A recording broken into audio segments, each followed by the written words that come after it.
ఆత్మబంధులందరికీ నా యొక్క ఆత్మ ప్రణామాలు.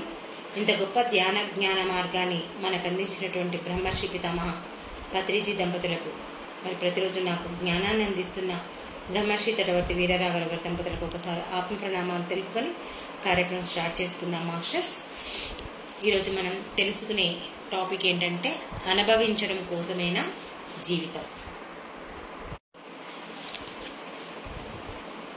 ఈ ప్రపంచంలో మానవులు జీవితం అంటే ఏమనుకుంటారు? అనుభవించడం కోసమే ఈ జీవితం అని ప్రతి ఒక్కరము భావిస్తాం. అందుకే ఈ మానవ జన్మ తీసుకొని వచ్చాము భూమి మీదకి అనే ఒక అభిప్రాయం ప్రతి ఒక్క మానవుడికి ఉంటుంది. మనకున్నది, మనం ఈ భూమి మీద పుట్టింది అనుభవించకపోతే ఇంకేమి లాభం, ఇంకా దేనికోసం ఈ జీవితం అని కూడా అంటుంటారు. అన్నీ అనుభవించిన వాడే అదృష్టవంతుడు, లేకపోతే వాడంత దురదృష్టవంతుడే ఉండడు అని కూడా అంటుంటారు.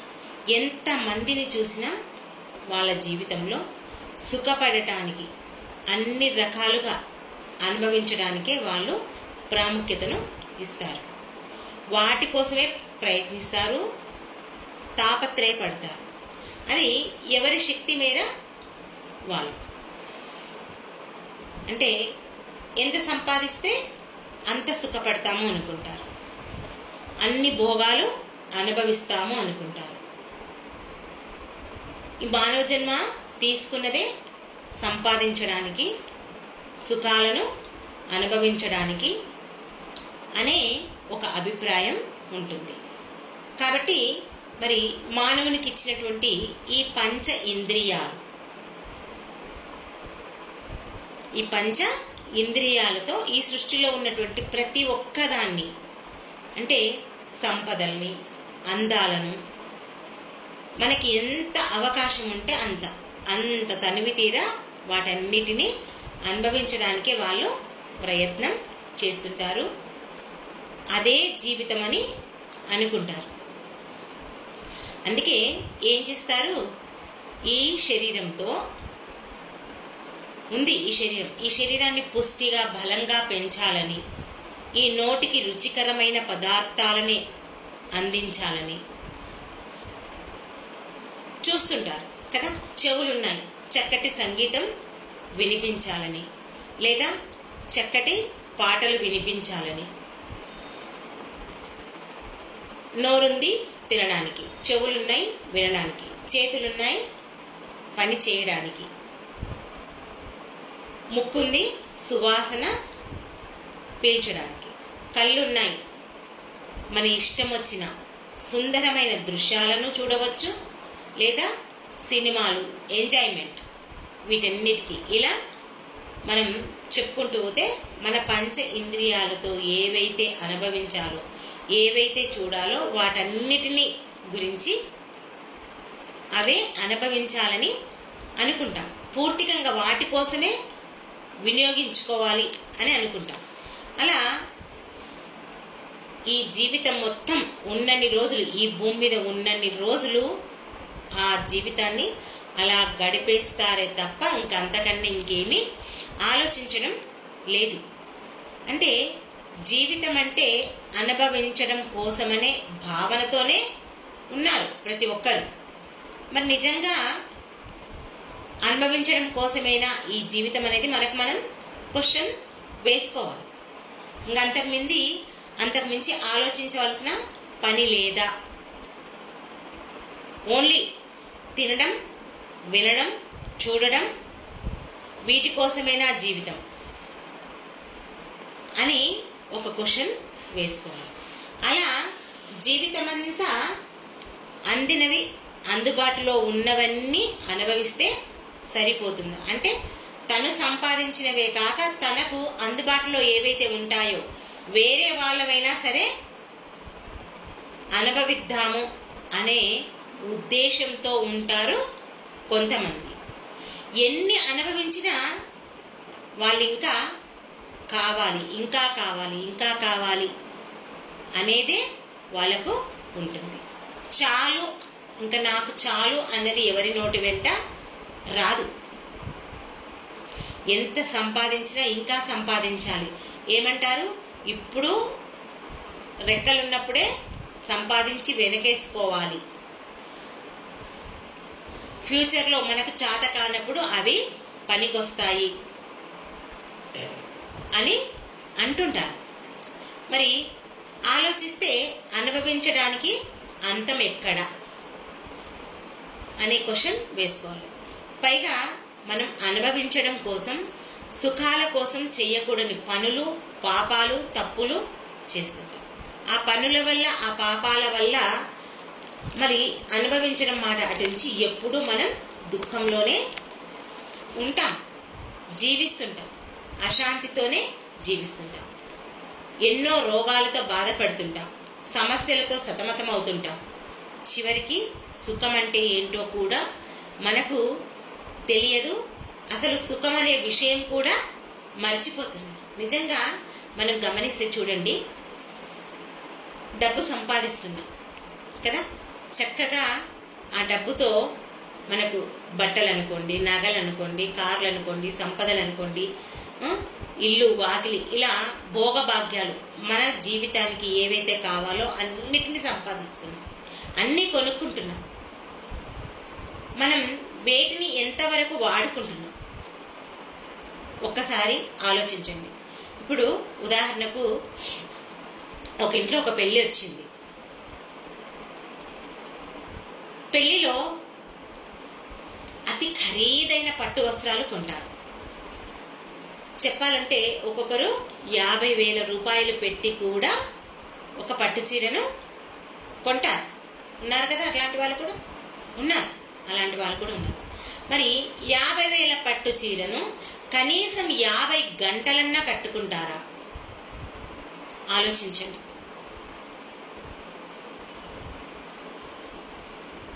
50 గంటలు కాదు కదా, 5 గంటలు కూడా కట్టుకోలేరు. ఎందుకంటే అది మొయ్యలేక కాదు, ఇంకో రకంగా కాదు, దానికి ఏమంటుతుందో అనే భయం, ఎక్కడ ఖరాబ్ అవుతుందో, 50,000 పెట్టి తీసుకొచ్చాను, ఎక్కడ ఖరాబ్ అవుతుందోనని భయం. సుఖపడాలి, సంపాదించాలి, ఎంజాయ్ చెయ్యాలని కొంటున్నావు, చేస్తున్నావు, కానీ నువ్వు ఎంతవరకు దాన్ని ఆస్వాదిస్తున్నావు? ఉండడానికి ఇల్లుంది, కట్టుకున్నాం, దాంట్లో జీవిస్తున్నాం. లేదు, ఇంకో ఇల్లు కట్టుకోవాలి, కడుతున్నావు. ఏం చేస్తున్నావు? 2 ఇళ్ళలో ఉండగలుగుతున్నావా? ఒక ఇంట్లో అందరూ 4-5 బెడ్రూమ్లు, కొంతమంది 10 బెడ్రూమ్లు కూడా కట్టుకుంటారు. అన్ని రూమ్లలో ఉండగలుగుతామా? ఒకే రూమ్లో ఒకే మంచం పైన మనం పడుకోగలుగుతాం, ఒకే ఇంట్లో జీవించగలుగుతాం. చెప్పుకోవడానికి మనకు ఎన్నో ఉన్నాయని చెప్తున్నాం, కానీ ఎంత సంపాదించినా నువ్వు ఎంత తినాలో అంతే తింటావు, ఏ బట్ట కట్టాలో ఆ బట్టే కడతావు. ఇప్పుడు 50,000 పట్టు చీర కొనుక్కున్నావు, కట్టావు, రాత్రికి పడుకున్నప్పుడు దాంతో పడుకుంటావా? పడుకోలేవు కదా. లాస్ట్కు చివరికి ఏం చేస్తాం? దాన్ని ఇప్పి 500, 300 పెట్టి నైటీని కొంటాం చూడు, ఆ నైటీ వేసుకొని చక్కగా ఆనందంగా పడుకుంటాం కదా.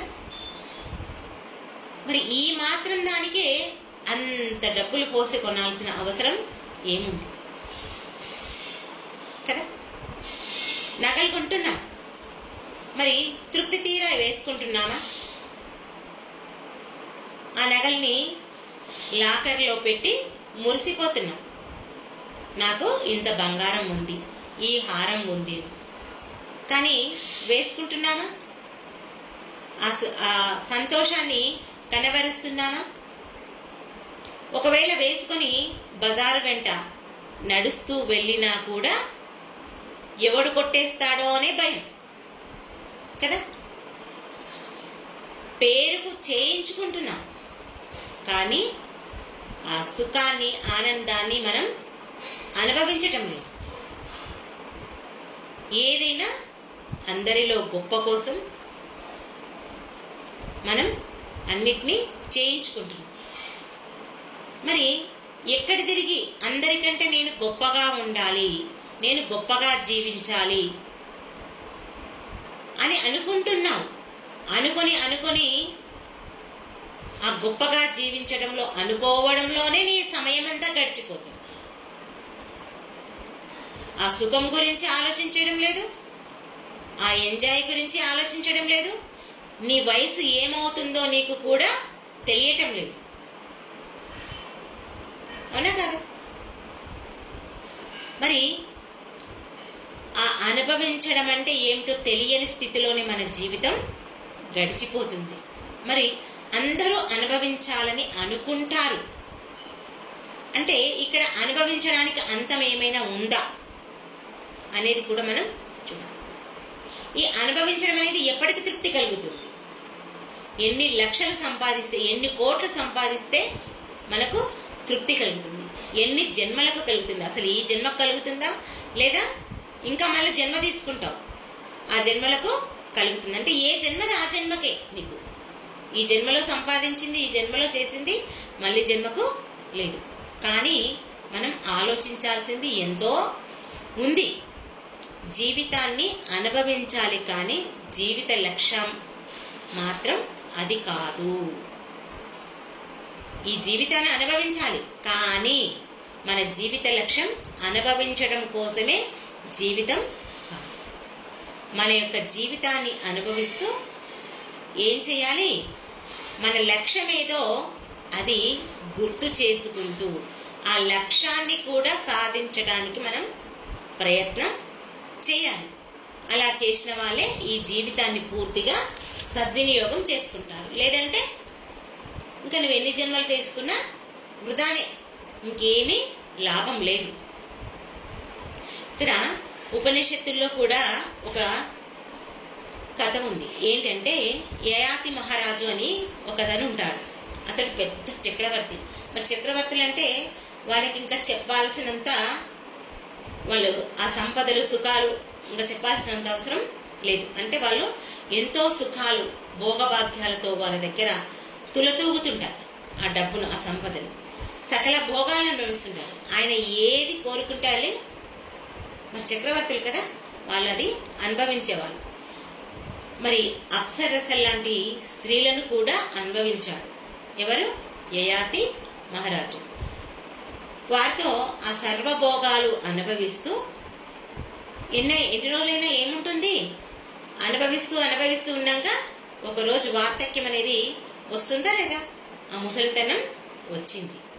ఆ ముసలితనం వచ్చే వరకు ఆయనలో శక్తి తగ్గిపోయింది. ఆయనకు అన్నీ ఉన్నాయి, అనుభవించడానికి డబ్బు పరంగా సుఖభోగాలన్నీ ఏవైతే కావాలో అన్నీ ఉన్నాయి. దాంతోపాటు కోరిక కూడా ఉంది.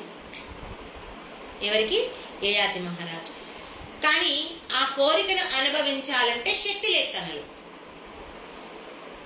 ఆయన ఇంకెంతో దుఃఖించాడు. అరే ఏంటి నా జీవితం, అన్నిటికీ అనుభవించడానికి అన్నీ ఉన్నాయి, కానీ ఈ కోరికను అనుభవించడానికి నాలో శక్తి లేదు. మరి జీవితం అంతా అనుభవించిన ఆయనకి ఏ తృప్తి కలగలేదు. ఇలా ఆలోచించి ఏం చేశాడు? ఎలాగైనా సరే నేను నా శక్తిని తెచ్చుకోవాలి అనే ఆ చిన్న కోరికతో తన గురువు అయినటువంటి శుక్రాచార్యుని దగ్గరికి వెళ్ళి తన యొక్క ఇబ్బందినంతా వెళ్ళబోసుకుంటాడు.